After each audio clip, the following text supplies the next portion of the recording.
T39 manja mode terpejam. Jika biasanya suasana kantin di perusahaan nampak ramai, tapi kalau ini para jomblo malah sedang bermain-main dengan makanan atau minuman yang ada di hadapan mereka, suasana nampak sepi. Win, lihat tuh pada patah hati, ujar Nilam. Aku sudah berasalannya dulu awal-awal tahu. Tapi kan gak mungkin nikung yang udah halal, jawab Widya sambil terkekeh. Patah hati sekantor ceritanya, ujar Roy sambil sedikit teriak dan membuatnya mendapatkan lototan dari para jomblowati. Woi, yang ganteng kan di sini gak cuma Pak Arga, Roy tuh, ada Milo dan banyak lagi, ujar staf laki-laki lain sambil terkekeh. Tapi gak setajir Pak Arga, hahaha, timpa staf lainnya. Kalau mau dapat kaya Pak Arga harus baik hati dulu kayak Bu Hanaya. Kalau kalian kayak gini, mana mau? Yang ada kalian jadi sombong. Contoh tuh Bu Hanaya, timpa staf lain lagi. Suasana kantin menjadi ribut saling lempar ejekan ke para staf cewek-cewek yang lagi patah hati. Hanaya sudah berada di rumah ayah, sedang di dapur membantu ibu di dapur. Jika di rumah ayah, Arga tak bisa melarang Hanaya. Mau bermanja juga tidak bisa, pasrah dan fokus ke layar televisi. Arga mendapatkan telepon dari Gani. Gani mengabarkan apa yang telah dia lakukan tadi di kantor sesuai instruksi dari Arga. Oke Bang Tangs, ujar Arga. Lo lagi di mana sekarang? Masih angkremkah di apartemen? Hahaha, tanya Gani sedikit meledak dengan tawanya. Lo kira ayam lagi bertelur? Angkrem di kandang. Gue lagi di rumah ayah, balas Arga. Yah, gagal dong kejar targetnya. Hehe, tenang sampai apartemen gue langsung lembur, balas Arga sambil berbisik. Dan itu membuat Gani tertawa di balik teleponnya. Siapa yang lembur? Tanya Hanaya tiba-tiba sudah duduk di samping sang suami. Mendengar pertanyaan Hanaya membuat Arga jadi kikuk. Mungkin jika ini apartemen akan beda jalan ceritanya. Tapi ini di rumah ayah. Harus jaga image sebagai menantu yang baik. Ini Bang Gani ngabarin soal kantor. Jawab Arga di menit berikutnya. Bang lo atur aja semuanya. Gue Senin baru masuk. Ujar Arga sambil menutup teleponnya dan Gani hanya bisa geleng-geleng kepala dan sesekali juga tertawa. Dia teringat bagaimana dia dulu saat masih pengantin baru. Tak ada waktu yang terlewatkan. Senin, tanya Hanaya sedikit heran. Iya Senin kita baru balik ke kantor. Balas Arga sambil meletakkan handphone. Bosen mas, mau ngapain juga kita libur lama-lama. Mau program anak kembar, bisik Arga dan itu membuat Hanaya membulatkan matanya dengan pipi yang bersemu kemerahan. Dan Arga malah terkekeh dengan tingkah sang istri. Pipi bersemu kemerahan adalah pemandangan yang dia nantikan. Masih, jangan mesum, ujar Hanaya sambil berdiri. Akan beranjak dari posisinya tapi tangannya ditarik oleh sang suami. Arga ikut berdiri tepat di belakang punggung Hanaya. Halal mesum sama istri, bisik Arga dan itu membuat Hanaya membalikkan tubuhnya, membuat mereka saling berhadapan dan saling menatap. Niat hati ingin protes, tapi karena posisinya yang tak berjarak membuat Hanaya menelan selaifanya. Kalau mau romantis-romantisan di kamar atuh teh, di sini ada anak di bawah umur, ujar Artika yang baru saja masuk rumah dan melihat adegan mesra mereka. Hanaya langsung menundukkan posisi tubuhnya. Apa sih, teteh mau ke dapur juga, ujar Hanaya sambil meninggalkan sang suami. Mas mau ke kamar ada yang mau dicek, ujar Arga sambil berlalu menuju kamar. Sedangkan Artika geleng-geleng kepala dengan tingkah mereka. Gak kebayang kalau pas di apartemen, guman Artika sambil berlalu menuju kamarnya juga. Momen itu sebenarnya bukan hanya Artika yang melihat. Ayah dan ibu juga melihat dari arah pintu belakang, tapi memilih diam. Malah mereka bahagia dengan apa yang mereka lihat. Sebenarnya ibu ingin meminta mereka menginap, tapi ayah melarang ibu meminta itu kepada mereka, karena saat ini mereka butuh waktu hanya berdua. Kalau mau cepat punya cucu, biarkan mereka menghabiskan waktu berdua, bisik ayah dan itu membuat ibu terkekeh. Hanaya dan Arga sudah kembali ke apartemen. Hanaya sedang membuka rantang yang berisikan lauk yang Hanaya dan ibu masak bersama tadi. Mas mau makannya sekarang apa nanti? Tanya Hanaya. Nanti aja Nay. Selesai sholat maghrib. Jawab Arga sambil berlalu menuju kamar untuk menggantikan pakaiannya. Karena tadi mereka sudah mandi di rumah ayah. Mereka melaksanakan sholat maghrib berjamaah di apartemen. Karena tiba-tiba hujan lebat. Selesai sholat maghrib mereka pun makan malam. Lanjut sholat isya.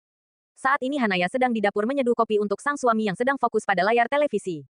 Beberapa menit kemudian Hanaya menghampiri sang suami dengan membawa secangkir kopi dan camilan. Harum, ujar Arga sambil menghirup aroma kopi yang Hanaya taruh di atas meja. Tahu aja lagi pengen kopi, ujar Arga dengan senyum mengembang. Hanaya ikut menyaksikan tayangan televisi. Tiba-tiba Arga membawa kepala Hanaya ke pundaknya. Hanaya langsung merangkul tangan Arga, mendapatkan sandaran ternyaman. Karena seorang suami adalah sandaran untuk setiap istri. Arga berkali-kali mengecup kepala Hanaya tapi Hanaya malah memejamkan matanya. Ternyata bersandar di pundak sang suami itu sangat nyaman. Dan tanpa Hanaya sadari matanya sudah terlelap. Naik ke kamar yuk, ajak Arga tapi tak ada jawaban. Arga pun memiringkan kepalanya agar bisa melihat sang istri. Malah tidur. Lirih Arga sambil sedikit terkekeh. Arga pun meraih remote TV-nya. Dimatikan TV-nya. Lalu dibopongnya Hanaya menuju kamar. Hanaya bukan terbangun saat dalam gendongan sang suami. Dia malah menyembunyikan kepalanya di dada bidang sang suami. Arga merebahkan tubuh Hanaya keranjang dengan sangat hati-hati. Ditarikan selimut hingga menutupi dada sang istri.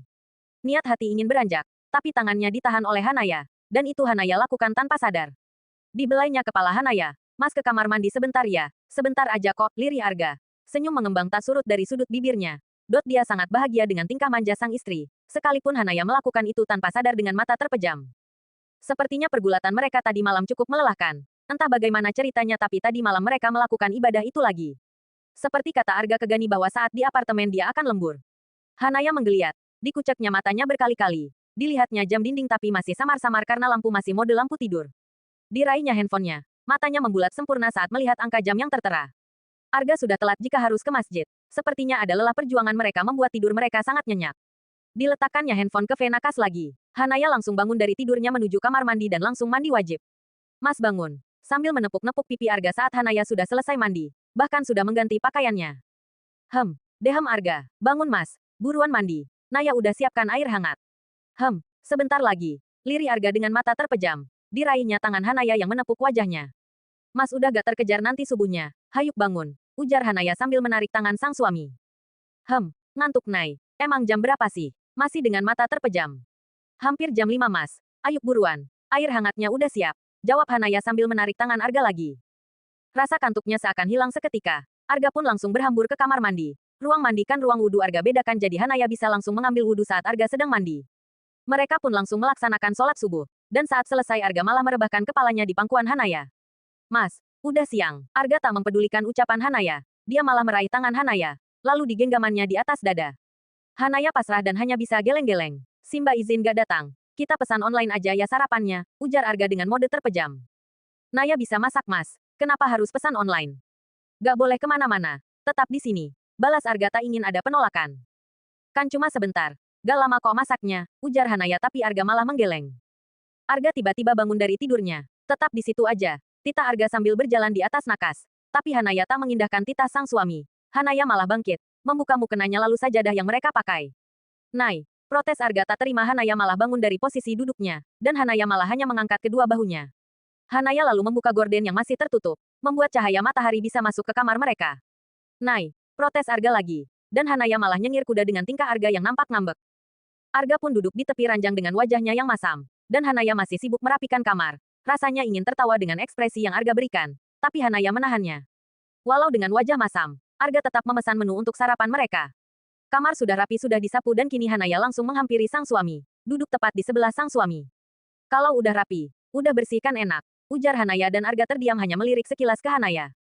Tiba-tiba Hanaya menepuk pahanya. Agar Arga bisa merebahkan kepalanya di pahanya. Melihat komando dari sang istri, wajah masam itu langsung berubah. Tanpa pikir panjang Arga langsung kembali tidur dengan paha Hanaya sebagai bantalnya.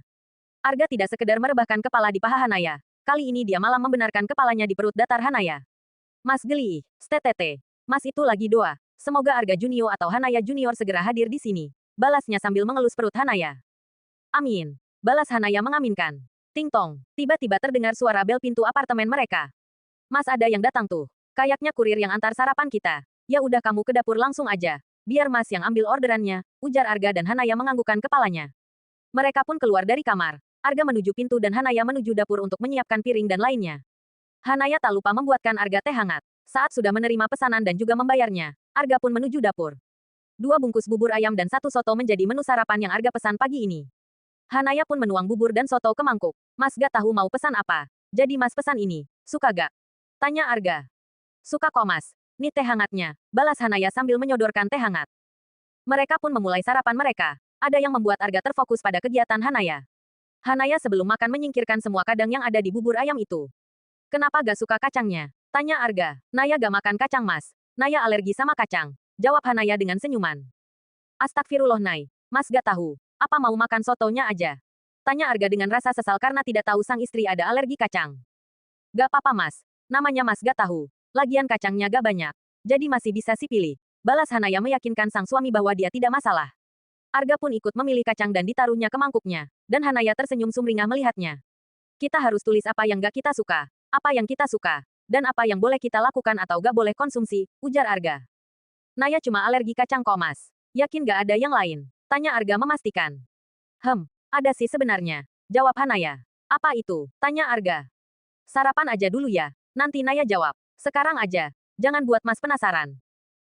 Alergi perselingkuhan dan alergi kekerasan. Jawab Hanaya dengan senyum mengembang. Astagfirullah. Mas udah serius pengen tahu. Malah itu jawaban. Tapi memang beneran. Nai alergi dengan semua itu. Jawab Hanaya dengan wajah seriusnya. Insya Allah. Cukup 1 hingga ke janahnya. Balas Arga sambil mengecup singkat kening Hanaya. Amin. Hanaya mengaminkan dengan senyum penuh kebahagiaan. Kita tak pernah tahu ujian apa yang akan kita lalui di depan sana. Tapi Mas tahu ujian seorang lelaki adalah menjaga pandangannya. Jajan wanita di luar sana. Dan Mas akan selalu berusaha menjaga semua itu, ujar Arga di sela-sela waktu mereka sedang menikmati sarapan mereka.